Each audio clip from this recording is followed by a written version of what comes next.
Madam, आज आप लोग आंदोलन कर रहे हैं गांधी मैदान से लेकर के यहाँ तक के बीडीएमसी एक्ट को ख़त्म करने के लिए। क्यों आप लोग आखिर ख़त्म करवाना चाहते हैं?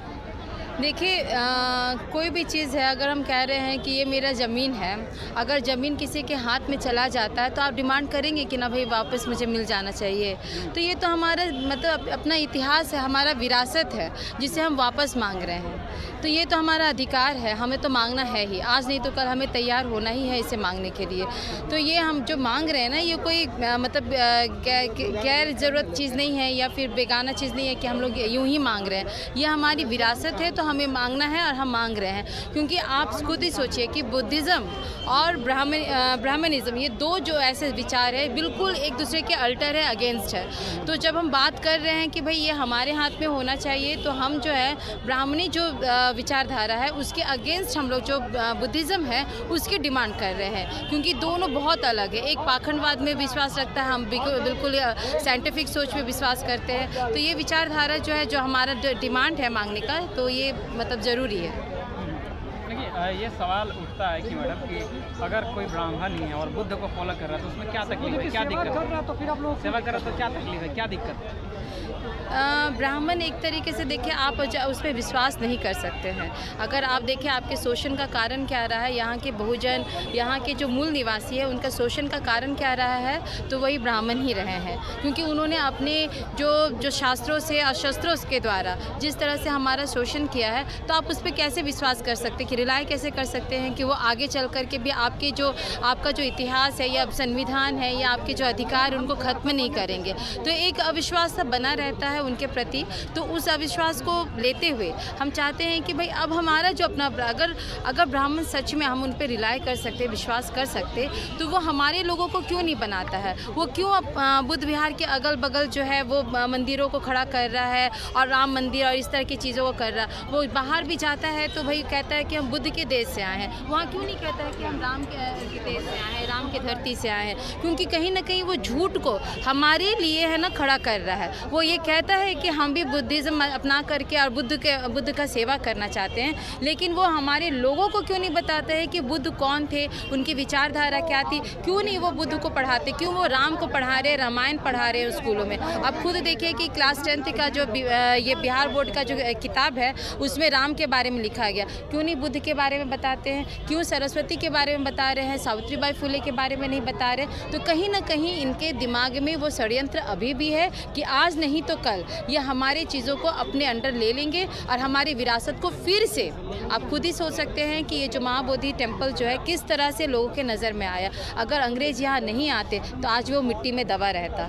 उसको दबाने के पीछे क्या इतिहास रहा है, क्या कारण रहा होगा, ये सब हम और आप आज जानते हैं। तो कहीं ना कहीं उनके दिमाग में अभी भी षड्यंत्र है। वो आज भी हमारे लिए हमारे अगेंस्ट काम कर रहे हैं। तो हम चाहते हैं कि भाई वो हमें अपना विरासत दे दे। वो अपना जो विचारधारा है, उनके लिए बहुत ज़्यादा मंदिर है, आप वहाँ काम करें, वहाँ पे आपको पैसे जो भी चाहिए होगा आपको मिल सकता है। लेकिन ये जो है, जो यहाँ बुद्ध का जो हमारा जो विरासत है वो हमें वापस कर। आपने कहा कि ब्राह्मण लोग बुद्ध के बारे में नहीं बताते। वो बताते तो हैं कि बुद्ध विष्णु के अवतार हैं, बुद्ध हमारे हिंदू। ये बिल्कुल गलत है। ये हम अपने लोगों को कह रहे बिल्कुल गलत है, बिल्कुल गलत है। कैसे गलत है? मूल्य नहीं होगा। अब अवतार शब्द का मतलब ही बताइए ना कि क्या होता है? अवतार क्या होता है? क्या मेरा अवतार फिर से हो सकता है क्या? अगर अवतार होता है तो सिर्फ भगवान का ही अवतार क्यों, मेरा भी अवतार होना चाहिए? तो कहते हैं कि अवतार नाम नहीं, अवतार नहीं होता है, नहीं होता है। ये बिल्कुल ही गलत शब्द है, बिल्कुल गलत शब्द। यही है षड्यंत्र।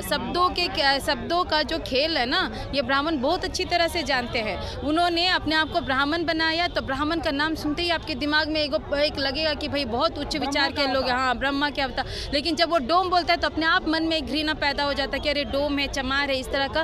क्यों? क्योंकि उन्होंने शब्दों को इस तरह से बनाया है कि उस शब्द को लेकर के आपके मन में जो विचार है ना वो अपने आप उत्पन्न हो सके। अभी दुर्गा है, दुर्गा जो है, अभी हम कहेंगे कि ये जो महिषासुर है, हमारे महिषासुर का उन्होंने वध किया। महिषासुर तो राक्षस था। हाँ, तो वही सब हम बता रहे हैं कि जब महिषासुर का वध किया तो आपकी प्रतिक्रिया क्या रहेगी। लेकिन जब हम ये कहते हैं कि महिषासुर की उसने हत्या की है, तब आपकी प्रतिक्रिया क्या रहेगी। तो ये जो वध और हत्या, ये जो शब्दों का जो खेल है ना, ये बहुत अच्छे से ब्राह्मण जानते हैं। उन्होंने हमारे अपने शब्दों से इतना ज़्यादा ये कर दिया ना कि हमारी प्रतिक्रिया को उन्होंने मतलब बदल दिया है। तो ये अवतार शब्द से हमें लगता है कि अच्छा दोनों एक है, तो एक नहीं है, एक बिल्कुल नहीं है। बुद्ध बिल्कुल हमारे और आपकी तरह इंसान थे। उन्होंने पैदा लिया, जन्म लिया है हमारी तरह, एक इंसान की तरह। बिल्कुल 9 महीने जैसे अपने माँ के गर्भ में रहता है बच्चा, वैसे वो जन्म लिए हैं और बिल्कुल इंसान की तरह वो फिर ज्ञान प्राप्ति के लिए अपने संघर्ष किया है, जंगल जंगल घूमे हैं, लोगों के बीच गए हैं, लोगों को समझाया है, बिल्कुल हमारे और आपकी तरह। फिर उनकी मृत्यु भी हुई है, बिल्कुल हमारे और आपकी तरह ही होनी है। तो जैसे होता है वैसे ही है।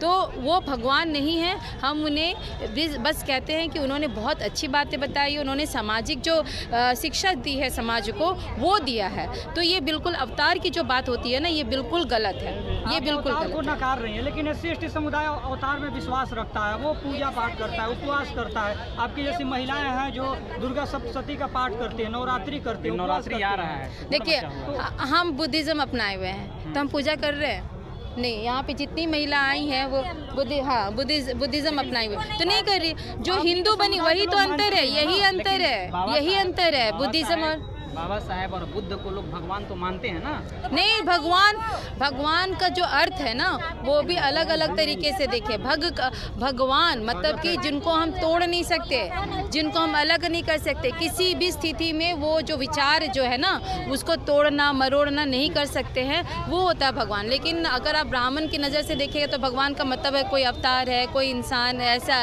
आदमी है जो किसी तरह से पैदा लिया है। तो इस तरह की महिलाओं को पूजा पाठ नहीं करना चाहिए। नहीं, बिल्कुल नहीं। आप देखिए, अपने समाज के जो लोग हैं जो आपको अच्छी बातें बता रहे हैं, जो आपको अच्छी अच्छी चीज़ें सिखा रहे हैं, अगर बुद्ध हमें अच्छी बातें बता रहे हैं तो वो हमारे लिए भगवान हैं। लेकिन उनकी पूजा करना ये बिल्कुल गलत है। अगर वो अच्छी बातें, अगर आप खुद ही छोड़ दीजिए, भगवान को छोड़ दिए। मैं अपने माँ से बहुत प्यार करती हूँ, ठीक है। अगर माँ को हम बैठा करके दिन रात हम उस पर अगरबत्ती दिखाए, दीप जलाए, उनकी पूजा करते रहे, तो क्या मेरी माँ खुश हो जाएगी? जबकि वो बोल रही है कि भाई मुझे भूख लग रहा, मुझे खाना दे दो, पानी दे दो, मुझे समय से चाय पूछो, मेरे लिए ये काम कर दो, वो काम कर दो, घर देख लो। तो वो ही अंतर है। पूजा नहीं करना है। हमारी औरतों को गलत बात सिखा दिया गया है कि पूजा करना ये बहुत ही गलत कंसेप्ट है।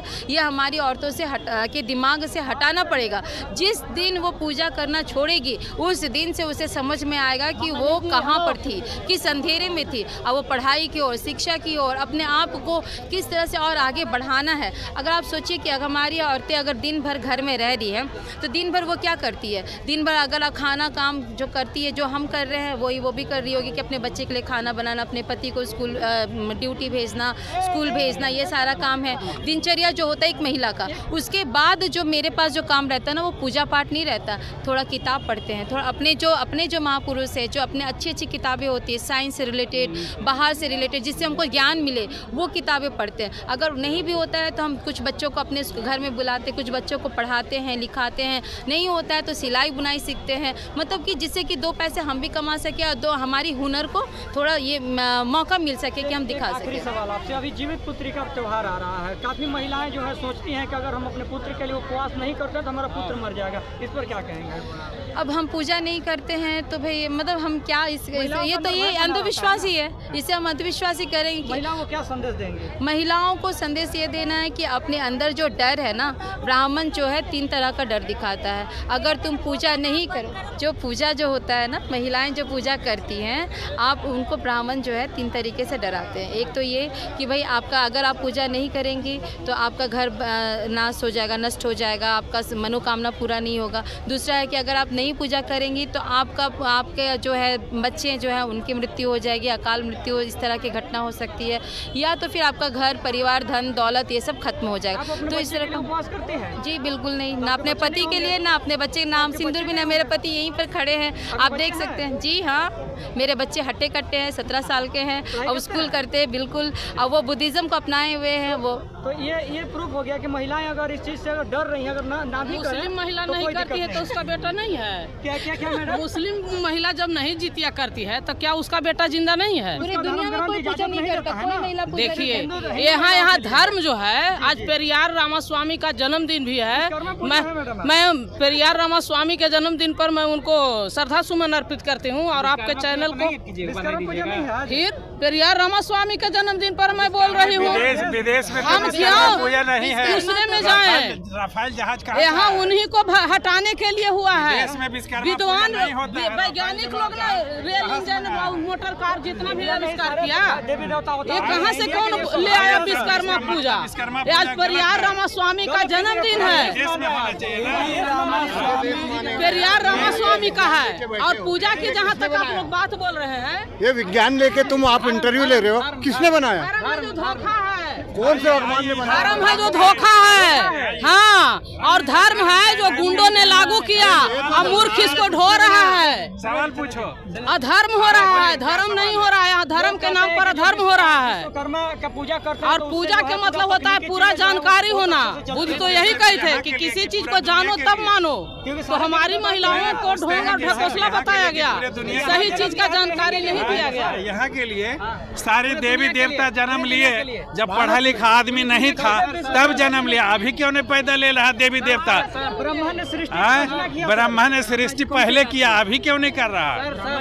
अभी क्यों नहीं कर रहा? मूर्ख बनाया था पहले, अब पढ़ लिख गया है तो अब मूर्ख नहीं बना सकता है। विश्वकर्मा पूजा है ना? हिंदू हाँ हाँ, मेरे से एक सवाल करो। सारा पर्व त्योहार पौराणिक और उसके अनुसार होता है। उसका कोई ज्ञान है, वो धर्म से ही निकलता है। क्या? धर्म से ही निकला है आपका। और ये 17 सितंबर को ही क्यों मनाया जाता है? धर्मों से। ये बुद्ध का धरती है, यहाँ धर्म का कोई स्थान नहीं है। ये लोगों को भटकाया गया है विदेशियों के द्वारा। यहाँ ब्राह्मण जो है मूल निवासी नहीं है, और विदेशी ब्राह्मण आकर के हमारे लोगों को जाल में फंसाता है, अंधकार में ले जाता है। यही सच्चाई है।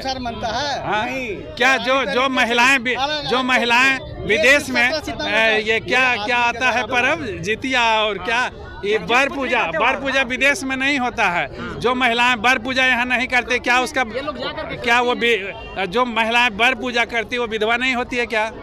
जो जितिया करती है उसके बेटे नहीं मरते हैं क्या? इस सवाल को क्यों नहीं पूछते आप? इस सवाल को क्यों नहीं? जो विश्वकर्मा पूजा करता है वो गाड़ी एक्सीडेंट नहीं करता है क्या? करा रहा है, क्या गारंटी देगा कि उस गाड़ी का एक्सीडेंट नहीं होगा? कई मरने वालों को मैं देखे पूजा करने के बाद जा रहा हूँ एक्सीडेंट हो गया। यहाँ बताते हैं कि खीर और अच्छा है, हर कोई यहाँ बताते हैं, हमको जरूरत नहीं है विश्वकर्मा भगवान। यहाँ सत्यनारायण कथान में बताया जाता है कि खीर खाने से बच्चा पैदा होता है। जिसको बच्चा नहीं हो रहा खीर खाने से, वो कौन सा खीर है जिससे बच्चा पैदा होता है? हजारों लाखों महिलाओं को बच्चा नहीं हो रहा, तो उस खीर को लाभो।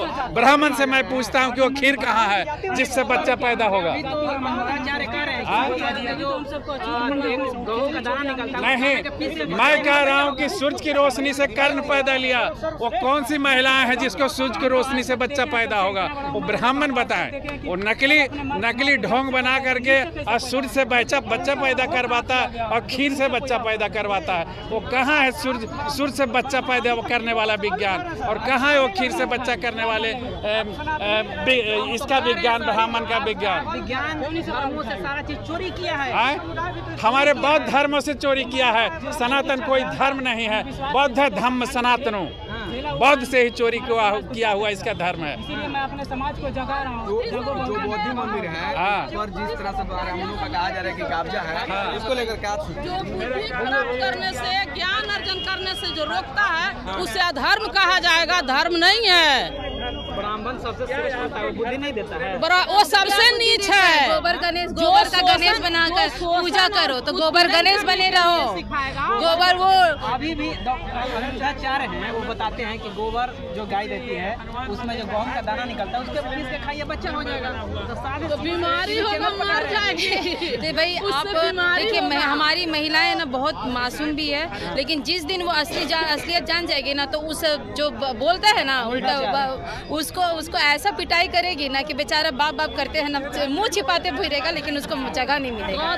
तो ये चीज़ जान जाइए। गुरु माता सुजाता थी, इसलिए हमारी माताओं से बढ़कर के किसी को पास ज़्यादा ज्ञान नहीं है और हमारे माताओं को ज्ञान से अर्जित करने से रोका गया। यही तो अधर्म है, हिंदू अधर्म से दूर रखा गया। हिंदू ब्राह्मण जो कहते हैं ना, ये विचारधारा जो है ये सबसे बड़ा दुश्मन है शिक्षा का, इसीलिए तो वो सिर्फ अपने तक रखा और खुद भी शिक्षित नहीं हुआ, सिर्फ वेद और पुराण की बातें करता है। वो कभी साइंस की बात नहीं करेगा, कभी मैथ्स की बात नहीं करेगा, भूगोल की बात नहीं करेगा, कभी लिटरेचर की बात नहीं करेगा, वो कभी नहीं करेगा। वो सिर्फ वेद पुराण संस्कृति यही सब बातें करेगा। तो वैसे ब्राह्मण को हम क्यों मानेंगे? उसी के दलदल में फंसे हुए हैं। निकलेंगे। ये जो आज आपके द्वारा जो मैसेज जा रहा है ना लोगों के पास, वो जरूर निकलेंगे। वो तो कहते हैं कि आपको फेस मास्क लगाने की जरूरत नहीं है, आप जो है वो गोबर बॉडी में घसीए और पूरी स्किन जो है तो क्यों नहीं आपने मुझे पता है कि वो बहुत सी महिलाएं समझ गई है इसको दोबारा नहीं जाती होगी। एक बार सुनने के बाद आप समझ जाते होंगे कि भाई इसका जो ज्ञान का जो बुद्धि है ना कितना है, वो माप ली, अब नहीं जाएगी। जीविका के माध्यम से, शिव चर्चा के माध्यम से कितना महिलाओं को डराया गया है और शोषण के जाल में फंसाया गया है। और अभी जगदेव बाबू का शहादत दिवस मैं 8 सितंबर को जहानाबाद में मनाई थी।